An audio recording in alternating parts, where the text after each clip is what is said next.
Sir, good morning. Sir, Morning. since it's the opening of classes, Yes. teachers once again ask Malacanang for salary increase. What's the response of Palas to their request, sir? Oh yes, the president is working on that, and hopefully that can be responded to. Our economic managers are doing everything to see how things can be done. Kasi sir, parang sinasabi nila since the start of the term of the president, it has always been part of his statement na after police officers and military teachers na yung kasunod. But now, it's been 3 years. So what seemed to be the problem, sir, and the consideration? The president is not reneging on his commitment, but as you all know, there have been many things that occurred during the 3-year term, and the president had to increase the salaries of the soldiers as well as the PNP. As he ably explained, these are the frontliners in securing our country, and when they go out of their homes, half of their feet are already buried on the ground.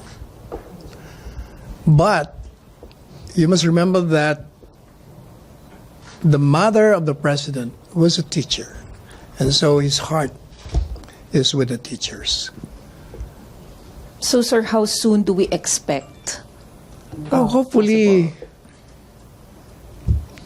let's see, because I've talked with the Secretary of Finance and the budget manager, and they said that they're working on it. According Let's to see Alliance how it of goes. Concerned Teachers, sir, all it needs naman is just an executive order coming from Malacanang. So, ito ba yung tinitingnan? Well, easier said than done, because even if you issue executive orders, there is no funding source. Baka lalong may problema tayo. So we'll have to get some funding first. Okay, thank you, sir. A follow-up. AC Nicole, CNN Philippines. Sir, just a follow-up on that. Is there an update on a possible dialogue with teachers? Because back in January, the president did say something about having a dialogue with the teachers. So may update na ba, sir? Can we expect that sometime soon? I believe you said na within the next 3 months, then from January. So parang lumampas na yata dun sa initial Get the plan. dialogue. We'll arrange for that. I'll talk with the president about that. Follow-up. Other issue.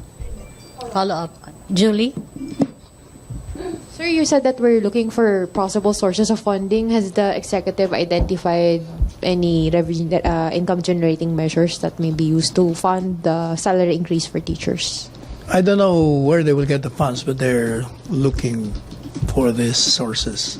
But do we have let's say a timeline? Like, will the salary hike possibly happen this year or maybe next year? I really cannot answer that categorically. I think the economic managers have to answer.